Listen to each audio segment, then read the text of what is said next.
मंगलम भगवान वीरो मंगलम गौतमो गणी मंगलम कुंद कुंदार्यो जैन धर्मोस्तु मंगलम सर्वमंगलमांगल्यम सर्वकल्याणकारकम प्रधानं सर्वधर्माणां जैनं जयतु शासनं। नमः समय साराय स्वानुभूत्या चकासते चित्स्वभावाय भावाय सर्वभावान्तरच्छिदे। समय सारथी परमागम ग्रंथ है।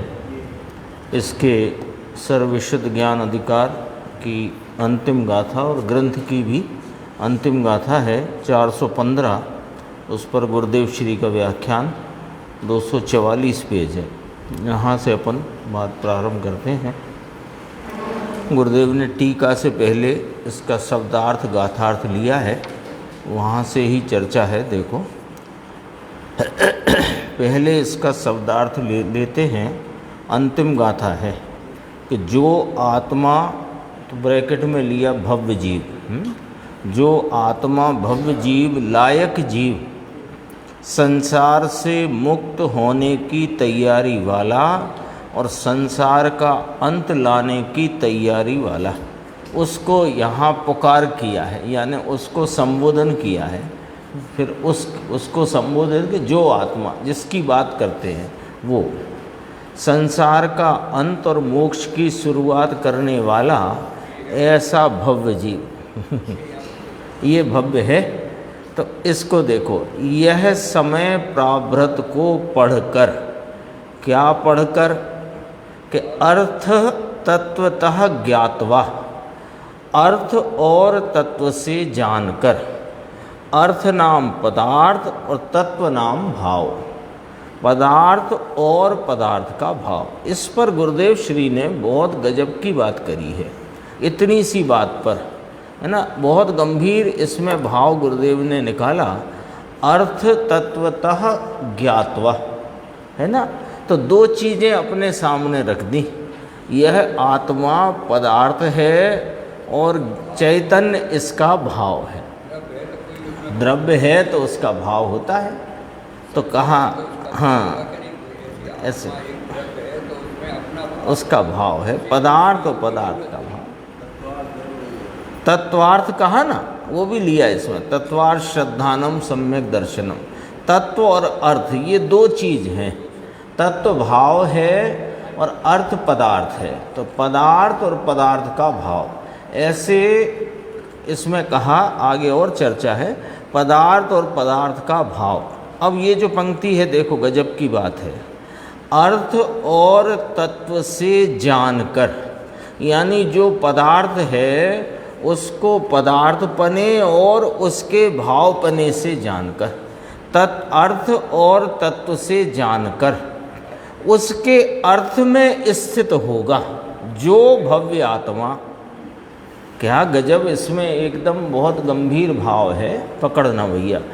जो आत्मा नाम लायक जीव, मोक्ष के प्रारंभ करने की तैयारी वाला, संसार के अंत लाने की तैयारी वाला जो आत्मा भव्य जीव, इस समय प्रावृत को पढ़कर क्या करेगा कि अर्थ और तत्व से जानकर उसके अर्थ में स्थित होगा, भाव में नहीं। यह गजब की बात है। भाव है उसका स्वभाव, वह स्वभाव अनंत गुणात्मक है। तो अनंत गुणों के भाव में नहीं, अनंत गुणात्मक भावों को धरता हुआ धर्मी पदार्थ उसमें जो स्थित होगा, यानी काय से स्थित होगा? उपयोग से, क्योंकि जीव तो उपयोग स्वरूप है, उपयोग की परिणति से परिणमित है सदा काल। तो अपने उपयोग से उन गुण भेदों के भावों में नहीं, उन भावों को धरने वाले धर्मी पदार्थ उसमें जो स्थित होगा वह समय प्रावृत को पढ़कर वह इसमें स्थित होगा, वह उत्तमम सौख्यम भविष्यति। अभी तो ये गाथार्थ चलता है ना, तो नीचे लिखा देखो, लिखा है ना, उत्तमम सौख्यम भविष्यति, उत्तम सौख्य को प्राप्त होगा। हाँ, जानना दोनों को और स्थित होना पदार्थ में। ये बात कोई गंभीर बात है। देखो दोबारा से, इतनी सी पंक्ति, इसकी गहराई बहुत है। अर्थ और तत्व से जानकर, यानी पदार्थ को पदार्थपने, उसको पदार्थ को पदार्थपने और उस पदार्थ के स्वभावपने पदार्थ को जानकर भाव में नहीं पदार्थ में स्थित होगा। भाव तो गुणों से लक्षित होता है ना। अपन पहले चर्चा कईयों बार आई कि ज्ञान गुण से लक्षित होने वाला यह ज्ञायक तत्व है, ज्ञायक भाव है, ज्ञायक परमात्मा है। तो लक्षण से लक्ष्य को लक्षित करना है, लक्षण को नहीं। ये चर्चा कईयों बार आई ना। लक्षण के द्वारा लक्षण को लक्ष्य नहीं करना है, लक्षण के द्वारा लक्ष्य को लक्षित करना है। तो कहा अर्थ और तत्व से जानकर उसके अर्थ नाम पदार्थ वस्तु उसमें स्थित होगा, भाव में नहीं। इसकी अब खुलासा करते हैं। ये भाव को नहीं जानेंगे तब तक उसकी महिमा नहीं आएगी। कि आत्मा है वो ज्ञान से, आनंद से, सुख से, सर्वगता से, प्रभुता से, अनंत से भरा। अब ये जान करके इसमें भेद रहेगा। हाँ, तो वो लक्ष्यगत करने की चीज गुण भाव नहीं है, वह वस्तु को जानने की चीज है। तो भाव को भी जाने, भाववान को भी जाने, भाव को में न ठहरे, भाववान में ठहरना है। ये कहा ना, देखो अर्थ एक पंक्ति में पूरा इस समझो, इस गाथा का सारभूत भाव एक पंक्ति में रख दिया। स्थित होगा, भाव में नहीं। फिर खुलासा करेंगे, सब समझाएंगे। अभी तो पहले इतनी महिमा अपने को ख्याल में आए कि एक पंक्ति में कितनी गंभीर बात करी है। अर्थ और तत्व को जानकर उसके अर्थ में स्थित होगा, भाव में नहीं। फिर खुलासा देखो, यहाँ तो वस्तु यानी द्रव्य लिया है। यहाँ जो 415 गाथा कुंद कुंदाचार्य के द्वारा विरचित इस ग्रंथ की अंतिम गाथा का जो यह सूत्र है, तो इसमें कहा ना, जो समय पाहुड़ मिडम पड़िदूणम अथ तच्चदोणाणुद णादुम। तो उसको जानकर, जो समय प्रावृत को पढ़कर उसमें अर्थ और वो तत्व को जानकर अर्थ में स्थित होगा। तो यहाँ अर्थ लिया ना, तो यहाँ द्रव्य वस्तु को लिया है। और तत्वार श्रद्धान जो लिया गया है, तत्वार श्रद्धानम सम्यक दर्शनम लिया है ना ऐसा। तो तत्वार श्रद्धान में जो लिया है, वहाँ अर्थ में द्रव्य गुण पर्याय लिया है। यहाँ अर्थ तत्वतः लिया। समझना बात जरा थोड़ी गंभीर है। अर्थ तत्वतः ज्ञात्वा, यहाँ ज्ञात्वा के रूप में लिया, वहाँ श्रद्धानम के रूप में लिया, लेकिन वहाँ ज्ञान प्रधान शैली में लिया। यहाँ दृष्टि प्रधान शैली में ज्ञान का विषय बताकर दृष्टि का विषय द्रव्य है, ये बताया। समझो दोबारा। यहाँ लिया अर्थ तत्वतः ज्ञात्वा, ठीक है। और तत्वार्थ सूत्र में लिया तत्वार्थ श्रद्धानम सम्यक दर्शनम। तो वहाँ तत्वार्थ, वहाँ भी दो चीज आई, तत्व और अर्थ। तत्वार्थ श्रद्धानम, वहाँ ज्ञान प्रधान शैली से द्रव्य गुण पर्याय स्वरूप वस्तु का श्रद्धान, ऐसा कहा ज्ञान प्रधान शैली से। वहाँ भी कोई पर्याय का श्रद्धान कराया है ये बात नहीं है, पर द्रव्य गुण पर्याय रूप वस्तु ज्ञान प्रधान शैली में पदार्थ कही गई है। ज्ञान प्रधानता की शैली से द्रव्य गुण पर्याय स्वरूप वस्तु है, वह वस्तु कही गई है, तो उसका श्रद्धान कराया। यहाँ अर्थ तत्वतः ज्ञातवा, यहाँ कहकर अर्थ नाम पदार्थ, तत्व नाम उसका भाव है ना, ऐसा कहा। अभी पर्याय भी जोड़ेंगे इसमें, अभी पर्याय जोड़ देंगे, अभी इतना सुनो आप देखो। नहीं नहीं, दृष्टि का विषय यहाँ जो, हाँ यहाँ इसीलिए तो फर्क है। अर्थ तत्वतः ज्ञातवा, पदार्थ यानी भाववान वस्तु एक अखंड और उसके अनंत गुण भाव धर्म, उनको जानकर, तो जानकर दृष्टि कहाँ करना कि भाव पर नहीं पदार्थ पर। पदार्थ कैसा है कि अनंत गुणात्मक अभेद एक अखंड है, वो दृष्टि का विषय। यहाँ समय सार की शैली है, ये दृष्टि प्रधान शैली का ग्रंथ है। और तत्वार्थ श्रद्धानम सम्यक दर्शनम, वह ज्ञान प्रधानता की बात है। ये देखो अभी गुरुदेव बताते हैं अपने को। तत्वार्थ श्रद्धान जहाँ लिया है, इसी में आ जाएगा 4 पंक्ति में। वहाँ अर्थ में, अर्थ नाम पदार्थ में द्रव्य गुण पर्याय लिया, किंतु यहाँ तो एकला द्रव्य लेना है, एकला द्रव्य, गुण पर्याय भेदों से रहित अखंड अभेद एक, ऐसा। तत्वार्थ, अर्थ माने द्रव्य, तत्व माने भाव, इन दोनों को जानना, जानकर अर्थ में ठहरना है, पदार्थ में ठहरना है। अपन ने पढ़ा था ना कल इसकी टीका में भी, फिर इसको जाने फिर निर्णय करे, निर्णय करता हुआ, ये आई थी कल टीका में चर्चा, कल आई थी, आज भी आएगी चर्चा। देखो ये दोनों को जानकर अर्थ में ठहरना है, पदार्थ में ठहरना है। कौन को ठहरना? उपयोग को। उपयोग, ये जितना उपदेश कहा जाता है वह वर्तमान उपयोग को कहा जाता है। जो कहा जाएगा हे जीव तुम अपने आत्मा को पहचानो, तो कौन से कह रहे? उपयोग से कह रहे हैं। ऐसा देखो, पदार्थ में ठहरना है। ठहरना माने क्या? आत्म पदार्थ, इसमें श्रद्धा ज्ञान और चारित्र से ठहरना है।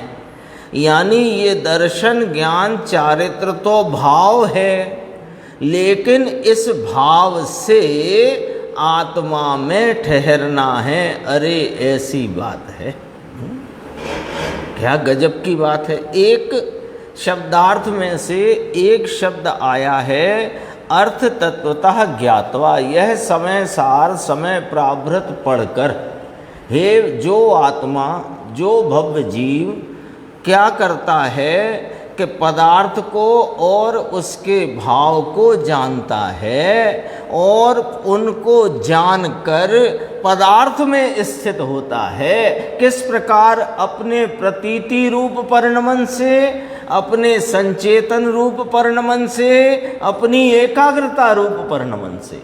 ये प्रतीति स्वरूप संचेतन का परिणमन ज्ञान और एकाग्रता रूपी चारित्र की परिणति, ये दर्शन ज्ञान चारित्र, ये भाव पर्याय है, ये आश्रय लेने वाली है। और आश्रय देने वाला और आश्रय भूत जो एक अखंड अभेद द्रव्य है, वो है ये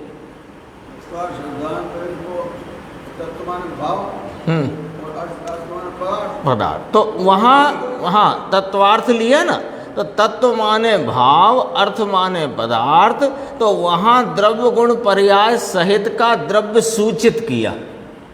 क्योंकि ज्ञान प्रधान शैली है ना। हाँ, पकड़ना अर्थ कोई है, पर शैली वहाँ ज्ञान प्रधानता, वहाँ कोई गुण भेदों में उलझाना नहीं है उस शैली में भी, लेकिन ज्ञान कराना है। तो ज्ञान प्रधान शैली में वस्तु के समग्र स्वरूप को कहा, और समग्र स्वरूपता को जानकर वस्तु का श्रद्धान करो। लेकिन दृष्टि प्रधान शैली में क्या कहा कि और थोड़ी रिफाइन तरीके से और थोड़ी सूक्ष्मता और बारीकी से जो गुण भेद पर्याय भेद के भाव हैं उनको गौण करके एक रूप अभेद जो अपना ज्ञायक तत्व है वस्तु पदार्थ, उसको लक्ष्य करना है। ये दृष्टि प्रधान शैली की प्रमुखता है, ये दृष्टि प्रधान शैली की विशेषता है कि वह उस ही आगम की बात को और रिफाइन तरीके से और सीधे तरीके से सरल रीति से अपने को कहता है।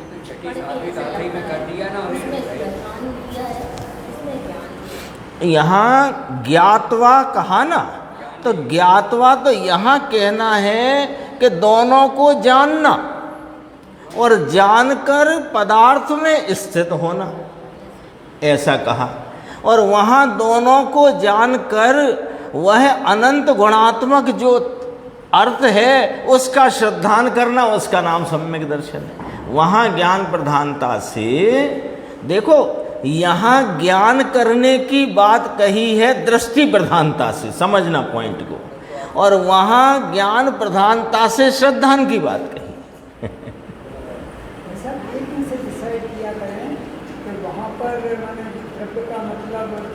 पर्याय है और यहाँ द्रव्य का मतलब केवल प्रकार भगवान आत्मा है, एक अवेद अपन पढ़ रहे हैं वो हमने तत्वार्थ सूत्र भी पढ़ा, सम्यक तत्वार्थ सिद्धांत सम्यक दर्शन, और यहाँ भी यही पढ़ा है अर्थ तत्व का ज्ञातवा। तो अब इसमें अपन ने यहाँ ऐसा लगाना है और वहाँ वैसा लगाना है, ये है ना अपने साथ ज्ञानी गुरुदेव है, ये इसीलिए तो है अपने साथ, और हम इनके साथ इसीलिए तो हैं।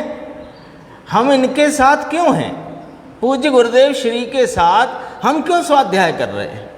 इसीलिए कि हमको नहीं सूझ पड़ती कि यहाँ पर क्या कह देना चाहते हैं। आचार्य उमा स्वामी की बात का अभिप्राय, आचार्य कुंद भगवान की बात का अभिप्राय, वास्तविक अभिप्राय, उनके हृदय में रही हुई बात, वह हमें, क्योंकि खग ही जाने खग की भाषा, ज्ञानी ही ज्ञानी के अंतरंग अभिप्राय को उन शब्दों में से खींच लेते हैं। इसीलिए उन्होंने उठाई ये बात, नहीं तो जरूरत क्या थी यहाँ बात कहने की, आगे बढ़ जाती बात। बात तो इतनी थी, देखो, अर्थ और तत्व को अर्थ और तत्व से जानकर उसके अर्थ में स्थित होगा, भाव में नहीं। यहाँ तो वस्तु द्रव्य लिया है, पदार्थ में ठहरना है, बीच का छोड़ दिया मैंने, आत्म पदार्थ में श्रद्धा ज्ञान चारित्र से ठहरना है। अब ये गुरुदेव ने क्यों उठाई बात तत्वार्थ श्रद्धानम, कि वहाँ जो शैली है वो भी समझ लो और यहाँ जो शैली है वो भी समझ लो। प्रवचन सार में भी ज्ञान प्रधानता की शैली है। वहाँ कहते हैं शुभ से परिणमित आत्मा शुभ है, अशुभ से परिणमित अशुभ है, और यहाँ कहते हैं शुभ अशुभ भावों से रहित है वो आत्मा है।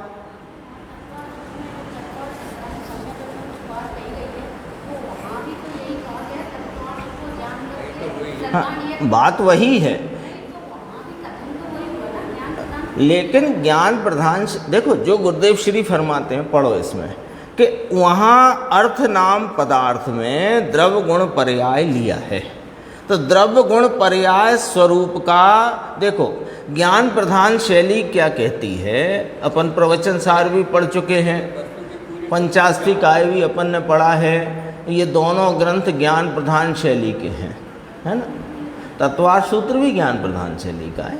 अपन ने जो अभ्यास किया है प्रवचन सार पंचास्तिकाय का, वह ज्ञान प्रधान शैली में है।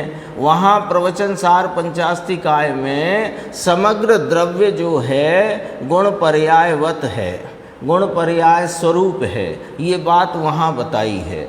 और यहाँ समय सार में उसी गुण पर्याय स्वरूप द्रव्य में जो गुण पर्याय का भाव है वह भेद रूप होने से, व्यवहार का विषय होने से वह गौण करने लायक है। और जो अभेद रूपता है वस्तु की अभेद रूपता गुणों से रहित थोड़ी है।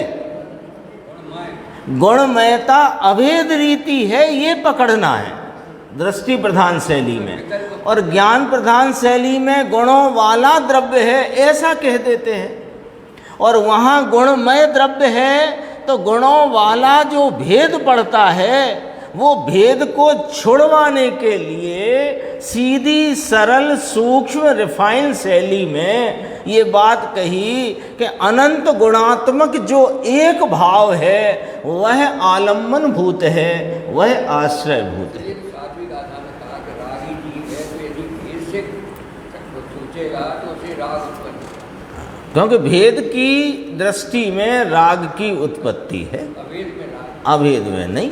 लेकिन अब कोई इसको अभेद रीति से इसकी चर्चा आएगी नीचे। क्यों?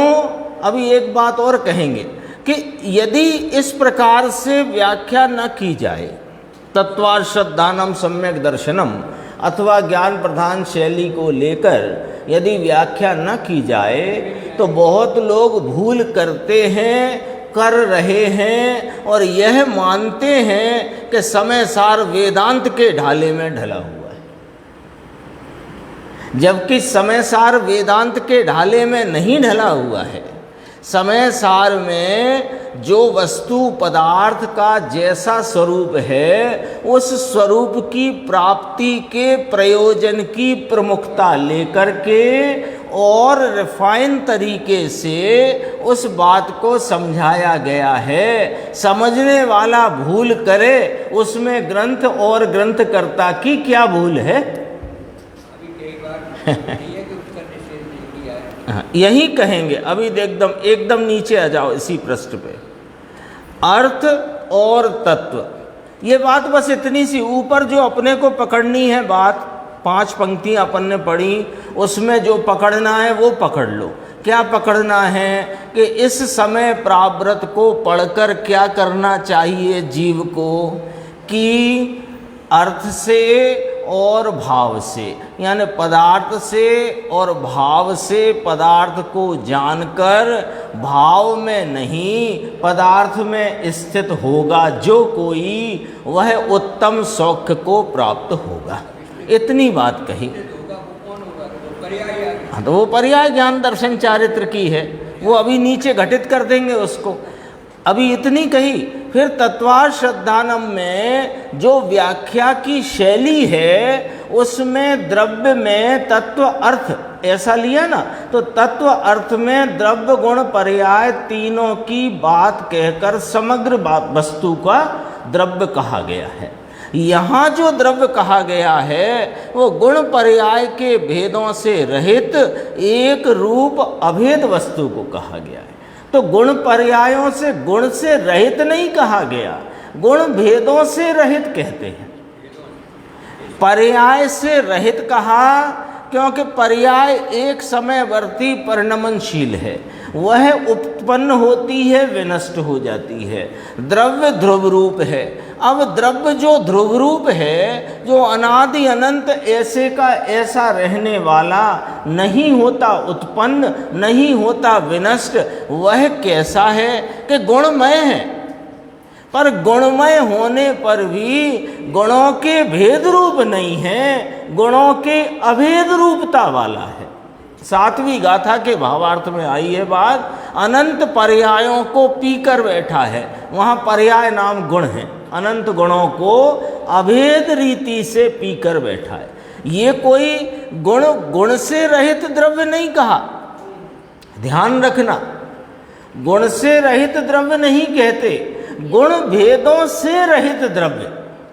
फर्क पड़ा कि नहीं पड़ा? पर्याय से भेद करने का भी दो उद्देश्य है, एक तो आश्रय उत्पन्न है और आश्रय लेने वाली। हाँ, अब आश्रय लेने वाली ही आश्रय लेगी। और दूसरी बात है कि तुम पर्याय को द्रव्य में मिला के सोचोगे तो पर्याय को शुद्ध अशुद्ध पर्याय से समझोगे, द्रव्य को भी अशुद्ध मानना पड़ेगा। और कौन लेगा? आश्रय लेने वाली। अपन ने कई बार बात की, फोटो खींचने वाला कैमरा, और कैमरे से भिन्न है फोटो जिसका खिंच रहा है, वो अलग अलग है कि नहीं? तो ये पर्याय जो आलम्बन लेने वाली है, वो पर्याय पर्याय का ही आलम्बन लेगी तो द्रव्य का आलम्बन ना आया उसमें। तो पर्याय आलम्बन लेने वाली, तो उस पर्याय से रहित एक रूप रहा हुआ ध्रुव स्वरूप जो पदार्थ है वह अनंत गुणमय है। तो वह गुणमय का गुण भेद नहीं, अभेद भाव। इसलिए अब देखो नीचे, कोई भी चीज का आपने को पता बताया, कोई स्थायी चीज से भी पता बताओ। अब तुम कह दो कि तुम्हारा मकान कहाँ है, या काली गाय बैठी हो मेरा मकान, अब वो काली गाय उठ के चली जाएगी, तुम्हारा मकान चला जाएगा। क्योंकि कोई स्थायी चीज होगी, परिचित चीज होगी, नॉन चीज होगी, उसी तो आपके लिए उसका पता बताया। तो ऐसे ही जो आत्मा का तत्काली रहने वाला भाव है, जो प्रकट है ज्ञान, और उसी से तो तुम्हारा परिचय कराया गया। तो बहुत पर्याय में अटके तो चीज हाथ में नहीं है। देखो नीचे क्या कहते हैं, अर्थ और तत्व, यही पढ़ा ना अपन ने ऊपर सूत्र में, अर्थ तत्वतः ज्ञातवा, यही पढ़ा। अर्थ और तत्व, अर्थ और तत्व माने क्या हुआ? पदार्थ और भाव। ठीक है, वेदांत तो ऐसा ही कहे कि एक ही वस्तु है। फिर ये भाव और अर्थ दो क्या? आई बात समझ में आई कि नहीं आई? लोग कहने लग गए हैं, कह रहे हैं कि गीता में और इसमें एक ही बात है। वो वेदांतों का एक अष्टावक्र गीता नाम का कोई किताब है, वेदांती है, वो वेदांती और समय सार एक हो गया। अरे भाई कैसे एक हो गया? वह एक वस्तु को लिए घूम रहा है, एको ब्रह्मा द्वितीयो नास्ति वाला वेदांती। यहाँ पदार्थ और पदार्थ का भाव और उसका परिणमन, तीन चीज है। ये अंधेर खाता नहीं चलेगा। आप चलाना चाहोगे तो कुछ दिन चला लोगे। एक आता है मोक्ष मार्ग प्रकाशक में, एक प्रकरण आता है, उसमें कहा कि ये कोई मिथ्या दृष्टि, कोई अज्ञानी किसी प्रकार के अन्य अन्य रीति से पदार्थों का स्वरूप चला देगा तो फिर क्या होगा? तो उसमें कहा कि वह नहीं चलेगा ज़्यादा, वह नहीं चलता है, क्योंकि झूठ बहुत नहीं टिकता है। कोई ना कोई पारखी, कोई ना कोई उसमें अपनी वस्तु तत्व का जानने वाला उस बात को बता देगा कि ये बात तो यूँ नहीं यूँ है। देखो वेदांत तो ऐसा ही कहता है, एक ही वस्तु है भाई। भाव और अर्थ ये दो कौन है फिर? यहाँ तो एक पदार्थ है, ऐसे तो अनंत पदार्थ हैं। देखो जगत है ना, विश्व, विश्व में अनंत पदार्थ हैं। उन अनंत में अपना आत्मा एक पदार्थ और इसका भाव तत्व दो लिए, इसमें भी दो और दो को जान करके ठहरना है अर्थ में। ये है बस, ये अध्यात्म की विशेषता है। ये अध्यात्म कई जो है ना आगम के अभ्यासी, उनको ये अध्यात्म का जो रहस्य है, अध्यात्म में जो आचार्य कुंद भगवान अमृतचंद्र आचार्य वगैरह ने, और उसके बाद के ज्ञानी पंडित राजमल जी साहेब, बनारसी दास जी, गुरुदेव श्री टोडरमल जी साहब, इन्होंने जो उसका रहस्य खोला वो आगम वालों को हजम नहीं होता है। क्यों कि आगम शैली में अलग व्यवस्था है, वहाँ पर समूची बात करते हैं। वो समूची बात में बात वस्तु का ज्ञान तो यथार्थ हो जाएगा, लेकिन प्रयोजन परकता नहीं है। ये प्रयोजन परक ग्रंथ है। इसमें हमारा जो सुखी होने का प्रयोजन है वो कैसे पूरा हो, और उसके पूरा करने में भी क्या सरलता और सहजता रहे, इसके लिए ये अध्यात्म शैली है। ऐसी बात है। इसलिए वो मिलान नहीं खाती ना, आगम शैली और अब वो ज्ञानी को तो मिलान खाती है। ज्ञानी तो समझ लेते हैं कि आगम में जो बात कही है इसमें ज्ञान प्रधान शैली है, निमित्त की शैली से कही गई है आदि इत्यादि प्रकार वे जानते हैं, और अध्यात्म की शैली को भी वे जानते हैं, क्योंकि उनकी परिणति में अध्यात्म की गंध सुगंध फैल गई है, वे जानते हैं। और जो नहीं जानते वे हड़बड़ाए रहते हैं। देखो, ठहरना है अर्थ में, कारण के ठहरने वाली चीज तो पर्याय है।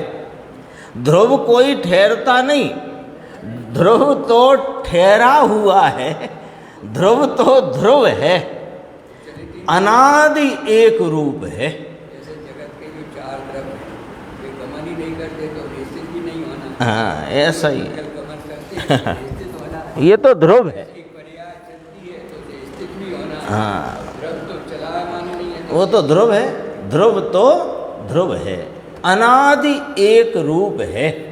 उसकी पर्याय जो है, उसका जो उपयोग का परिणमन है वह अंदर ठहरता है। पाठ भी कैसा लिया है, अभी तो अपन सूत्र जो है उसकी ही चर्चा है, टीका की तो बाद में आएगी। अर्थ और तत्व से जानकर, अब क्या कहा देखो, जानना दोनों को, उसके अर्थ में स्थित होगा। ये शब्द उसी का है सूत्र की, उस पदार्थ में स्थित होगा। कौन स्थित होगा कि ये पर्याय स्थित होगी। द्रव्य कोई स्थित नहीं होता, ये प्रगट पर्याय है। ये सामान्य अर्थ जो है भाव विशेष है, पर्याय जो स्थिर होगी वो विशेष है। और स्थित कहाँ होगी, जो ध्रुव द्रव्य अनादि एक रूप सामान्य है उसमें। तो अर्थ है ना, अर्थ नाम पदार्थ, पदार्थ सामान्य जो है और भाव विशेष है। फिर दोबारा कहा, अर्थ नाम पदार्थ सामान्य है, ये विशेष नाम पर्याय अर्थ में ठहरेगी। ऐसी बात सुननी मुश्किल पड़े। परम सत्य तो ये है प्रभु, बाकी जन्म मरण रहित होने का दूसरा कोई उपाय नहीं। 415 नंबर की ये गाथा है। अब इसकी टीका की चर्चा भी अपन इसी पेज के नीचे से देखते हैं। देखो नीचे 4 पंक्ति, वस्तु जो भगवान आत्मा ये अर्थ है, ये पदार्थ है। अब यहाँ पदार्थ में क्या लेना कि अनंत गुणात्मक एक अभेद जो दृष्टि का विषय भूत, ध्यान का ध्येय भूत, श्रद्धा का श्रद्धेय भूत, जो अपना परम पारणामिक स्वरूप ज्ञायक भाव है, उसको यहाँ द्रव्य पदार्थ कहा जा रहा है। ठीक है ना। वस्तु जो भगवान आत्मा ये अर्थ नाम पदार्थ है, उसका जो त्रिकाल भाव जानने वाली वह पर्याय है, जानने वाली वह पर्याय है। अब देखो कितनी बात हो गई कि भगवान आत्मा जो दृष्टि का विषय भूत, श्रद्धा का श्रद्धेय भूत, ध्यान का ध्येय भूत, एक रूप अभेद ध्रुव अनादि एक रूप रहा हुआ द्रव्य, और उसके अनंते त्रिकाल रहे हुए गुण भाव, तो 2 हुए, द्रव्य और गुण। और उसको जानने वाली, उसमें रमण करने वाली वो है पर्याय। तो कितने हुए, द्रव्य गुण पर्याय। समग्र वस्तु तो यूं ही रही है हमेशा, हमेशा प्रत्येक वस्तु ऐसी ही रही हुई है। लेकिन ऐसी ही रही वस्तु है, ऐसा जान लेने पर भी उसमें गौण किसको करना और मुख्य किसको करना, दृष्टि कहाँ से हटाना और कहाँ ले जाना, इस बात की सारी तफसील इस ग्रंथादिराज में आई है। उसकी ये महिमा यहाँ चलती है।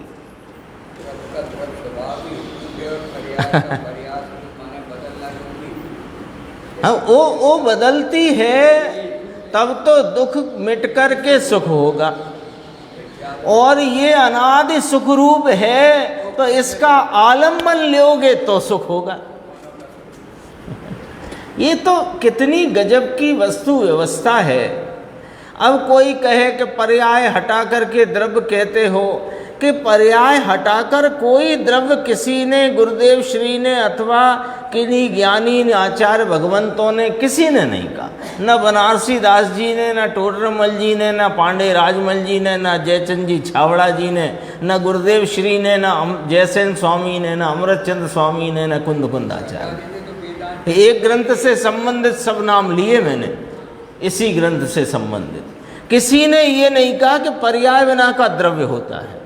उन्होंने ये कहा कि जो दृष्टि का विषय भूत है वह द्रव्य तो द्रव्य रूपता से, ध्रुव रूपता से अनादि एक रूप है, उसमें गुण भेद भी नहीं।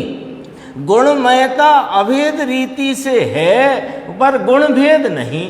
तो गुण भेदों को ना देखो, और देखने वाली पर्याय अपने को न देखे, अपितु वह एक रूप अनादि ध्रुव स्वरूप है, उसको देखे।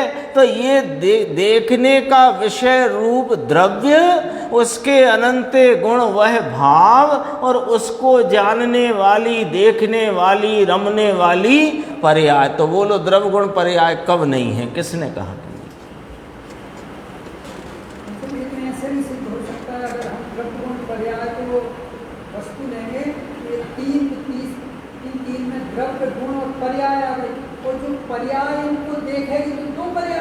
हाँ, तो ये भी लॉजिक है कि दो पर्याय नहीं होती है।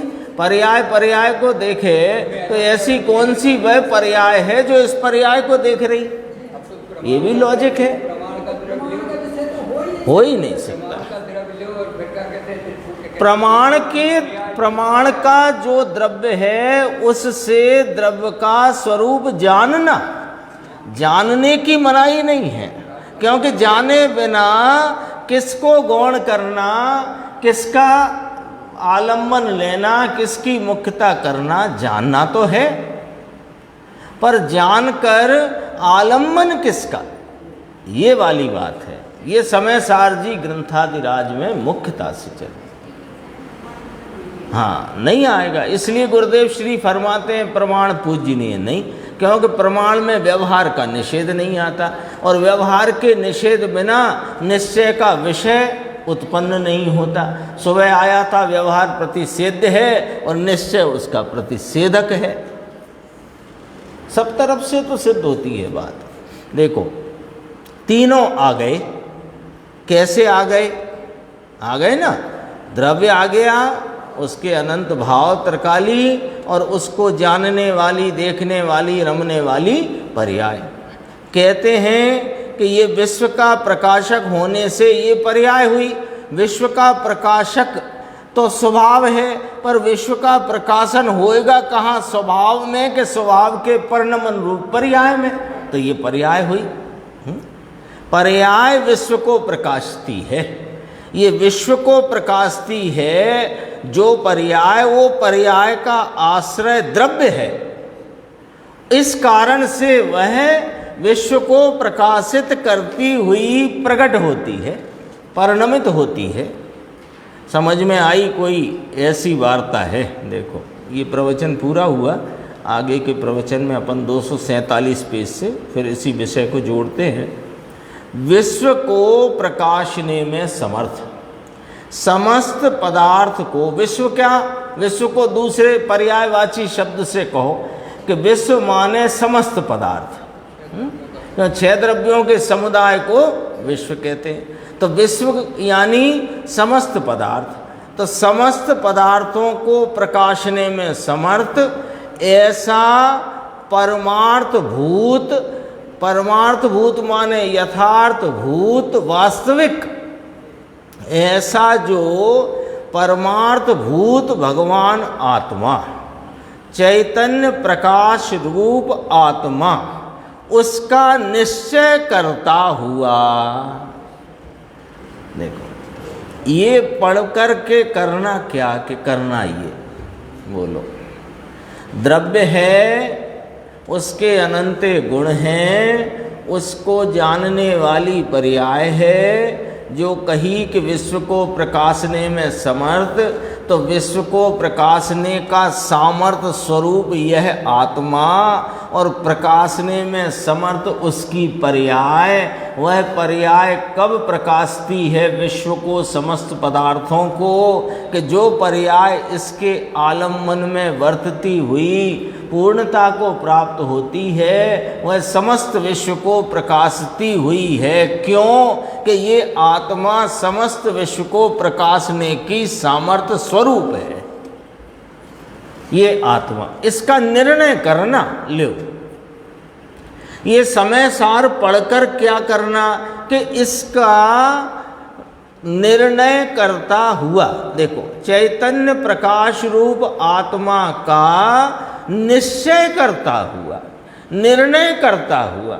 बताओ, अब आप बताओ कि ये समय सार पढ़ कर के निर्णय किए बिना कैसे प्राप्ति होगी।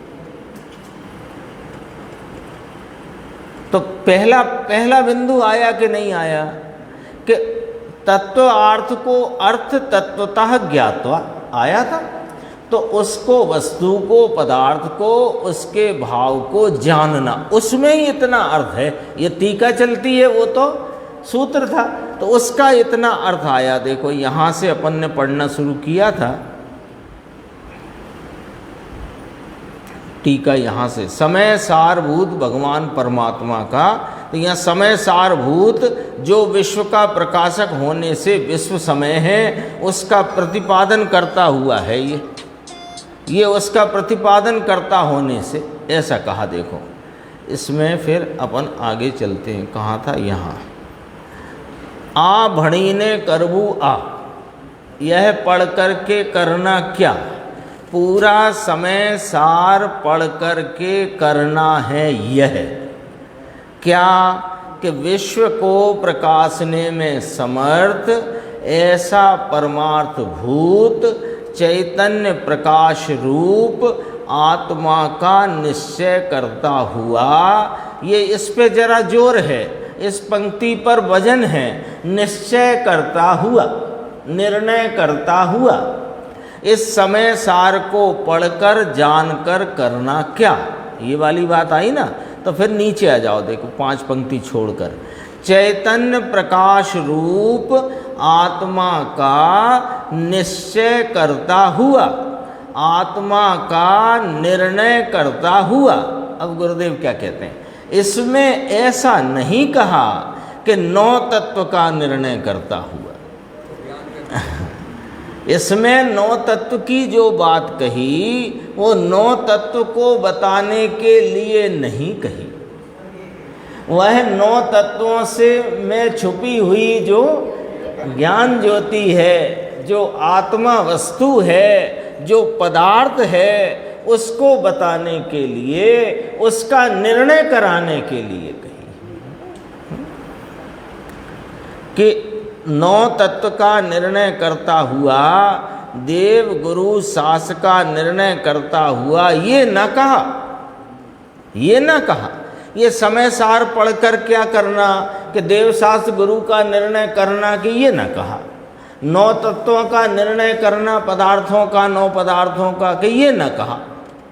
एक पदार्थ का निर्णय कराया है। देखो यह शास्त्र पढ़कर विश्व को प्रकाशने में समर्थ ऐसा परमार्थ भूत चैतन्य प्रकाश रूप आत्मा, इसका निश्चय करता हुआ, यह आत्मा तो चैतन्य विश्व को प्रकाशने में समर्थ है, ऐसा इसका स्वरूप ही है।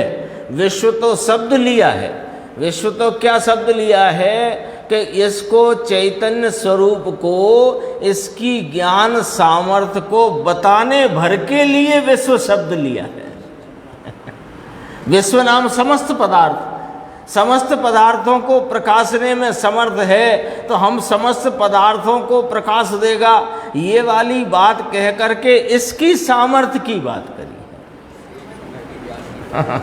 एक समय की ज्ञान की पर्याय विश्व को प्रकाशने में समर्थ है, ऐसी सामर्थ्य स्वरूप यह अपना चैतन्य त्रिकाली आत्मा। विश्व तो शब्द लिया है, किंतु विश्व को जानने की सामर्थ्य वाला ही इसका तत्व है। ये विश्व है इसलिए ऐसा तत्व है, ऐसा भी नहीं। इसकी ज्ञान सामर्थ्य इसलिए ज्ञान सामर्थ्य रूप है कि ये विश्व है और उसको ये जान लेता है, इसलिए इसकी सामर्थ्य है कि ना ना ना, ये स्वयं अपनी जानने की सामर्थ्य का पुंज है, और इसके जितने ज्ञेय हों जगत के उन सबको जान ले, ऐसी इसकी अपनी सामर्थ्य है। उन ज्ञेयों के ज्ञेयपने के कारण नहीं, अपनी ज्ञान की सामर्थ्य से वह बात है, वह स्वरूप है, ऐसा कहते हैं। ये विश्व को जानने के लिए प्रकाशने का सामर्थ्य वाला तत्व ही है ये, वे विश्व है इसलिए नहीं। ऐसा निश्चय करता हुआ, फिर क्या लिखा देखो, ऐसा अंतर में निर्णय करता हुआ, यानी सारा जोर कहाँ आ रहा है, सारा समय सार। अभी अपने 245 कलश हो चुके, 415वीं गाथा चलती है, पूरे समय सार में जोर कहाँ पर है कि निर्णय पर जोर है। निर्णय नहीं है तो दृष्टि भी होने वाली नहीं है, और दृष्टि के बिना सम्यक दर्शन होने वाला नहीं है, और सम्यक दर्शन बिना मोक्ष मार्ग का प्रारंभ होने वाला नहीं। दंसण मूलो धम्मो, आया कि नहीं आया? बिना मोक्ष मार्ग के मोक्ष नहीं। सारा कार्यक्रम निर्णय पे है। जैन शासन में सारा जोर, अत्यंत जोर निर्णय का है। और सच कहें तो हमारे जो कार्य की सिद्धि में विलंब है, वह सिर्फ इसलिए है कि हम निर्णय के प्रति उद्यमवंत तो कम हैं, और अन्य कार्यों के उद्यम में ज़्यादा उद्यमशील हैं। न अन्य कार्यों के प्रति तो हम ज़्यादा प्रयत्नशील रहते हैं, लेकिन यहाँ कहते हैं कि निर्णय करना, तो निर्णय के उद्यम में हम वास्तव में ये अभी तक कार्य की सिद्धि में विलंब है। इसका कारण क्या? कि इतना ही कारण है, दूसरा नहीं। क्योंकि निर्णय के बिना महिमा नहीं, महिमा के बिना रुचि की तीव्रता उग्रता नहीं, और रुचि की उग्रता बिना पुरुषार्थ काम करता नहीं। निर्णय करते ही रुचि की, महिमा की इतनी स्वयं में उग्रता होती है कि वह पुरुषार्थ, वह वीर्य रुचि के अनुसरण में स्वतः कार्य करता है। निर्णय तो करो।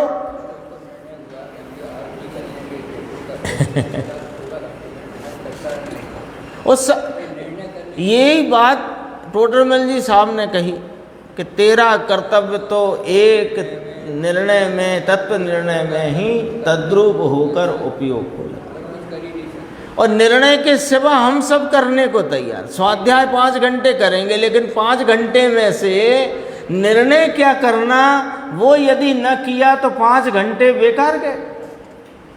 वो आता नहीं, वो कहावत है क्या, सब रात पीसा और पारे में सकेला। वो पारा भी नहीं है यहाँ, तो पारा नाम प्लेट, वो भी नहीं कुछ हाथ नहीं है। देखो, निर्णय अपन लगभग रोज ही चर्चा करते हैं कि जो भी विषय सामने आता है उस विषय को निर्णय की कोटि तक ले जाकर थोड़ा विचार श्रेणी में उसको रखना चाहिए, जिससे क्या है कि ये कंसेप्ट कहो अंग्रेजी में, अपने वस्तु के स्वरूप की अवधारणा कहो, वस्तु के स्वरूप का धारणात्मक ज्ञान कहो, उसमें स्पष्टता खिलावट होनी चाहिए, धुंधलाहट मिटनी चाहिए, सारा जोर निर्णय का है। लिखा इसमें ऐसे अंतर में निर्णय करता हुआ। आगे थोड़ा सा और है, देखो ये पेज नंबर 248, दूसरा, नीचे से दूसरा पैराग्राफ, दूसरा सब चाहे वह हो। ये विश्व का जो प्रकाशक है, लेकिन ये स्वयं भगवान को जानना, विश्व का प्रकाशक है इसलिए विश्व को जानना ऐसा न लिया, ये तो विश्व की प्रकाशक वस्तु ही है, ये तो वस्तु अपने वस्तुपने से ऐसी ही है, तो वस्तु ऐसी है, बस ये बता रहे हैं कि ये विश्व का प्रकाशक है। चैतन्य का जो चैतन्य स्वरूप है ना, तो चैतन्य की सामर्थ्य का स्वरूप बता रहे हैं कि विश्व का प्रकाशक है, बस इतनी बात कहते हैं। ये तो विश्व की प्रकाशक वस्तु ही है, वह अर्थभूत भगवान, अर्थभूत माने पदार्थभूत भगवान, यह एक रूप सामान्य त्रिकाली अविनाशी, यह जो अपना द्रव्य ध्रुव ध्रुव ध्रुव ध्रुव ध्रुव रहा हुआ वह भगवान। 415 गाथा, अंतिम गाथा सारभूत गाथा है, उससे ही अर्थभूत। अब देखो आया, अर्थ और तत्व को जानकर उसके ही अर्थभूत यानी भाव को जाने भले, लेकिन अब दृष्टि कहाँ करनी है, ये बात, ये वस्तु का निर्णय करे, वस्तु के निर्णय के साथ दृष्टि कहाँ करनी है इसका निर्णय करे। तो कहते हैं दृष्टि कहाँ करनी है, उसका ही अर्थभूत भगवान एक पूर्ण विज्ञान घन। अब तत्व और अर्थ दो ना लिए, एक ले लिया टीकाकार अमृतचंद्र आचार्य। अभी ये अर्थ काय का कर रहे हैं टीकाकार आचार्य भगवान, वो अर्थ तत्वता ज्ञातवा, इतने का अर्थ करते हुए कहते हैं कि ये समस्त विश्व का प्रकाशक ऐसी चैतन्य रूप महासामर्थ्य वाला, ऐसी सामर्थ्य स्वरूप गुणों को और सामर्थ्यवान अपने पदार्थ को जानकर उसका निर्णय करना। अब निर्णय करता हुआ क्या करता है कि उसका जो अर्थभूत भाव है, यानी उसका जो पदार्थ रूपता है, उसका वस्तु में जो ध्रुव रूपता का सामान्य पने का एक रूप जो स्वभाव है, उसको पकड़ना, उसकी दृष्टि करना। तो देखो अब तत्व और अर्थ दो न लिए, एक कहा, देखो उसके ही अर्थभूत भगवान एक पूर्ण विज्ञान घन। ये टीका की पंक्ति है, ये टीका की पंक्ति है।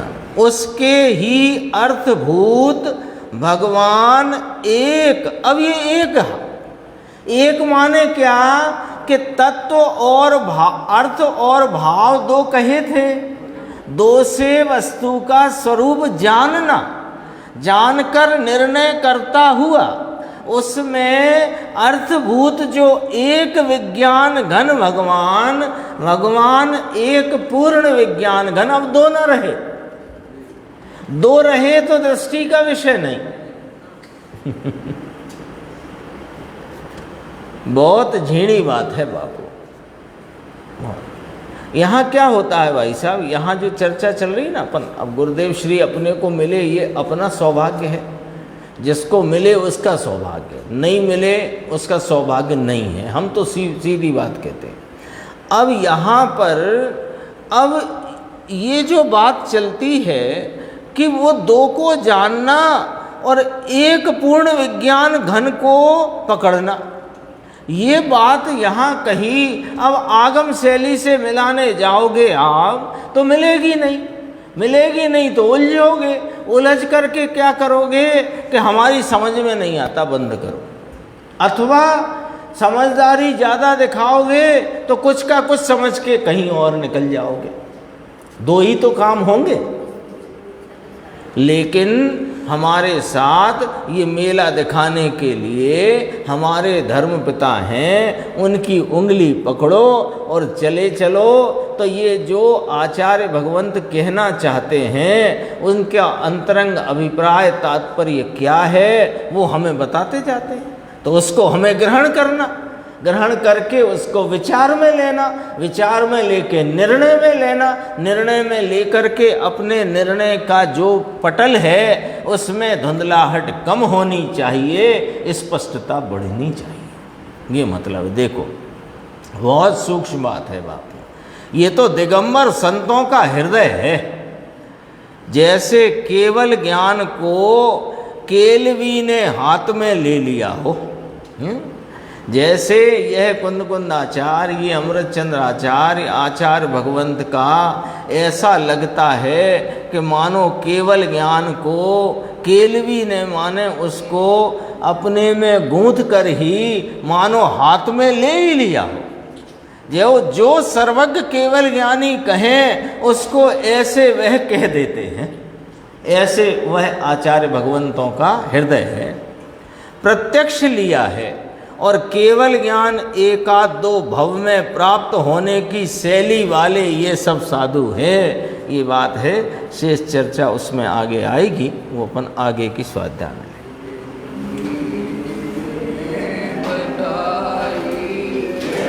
अनंत उपकार उसके लिए जिन वाणी माँ को वंदना।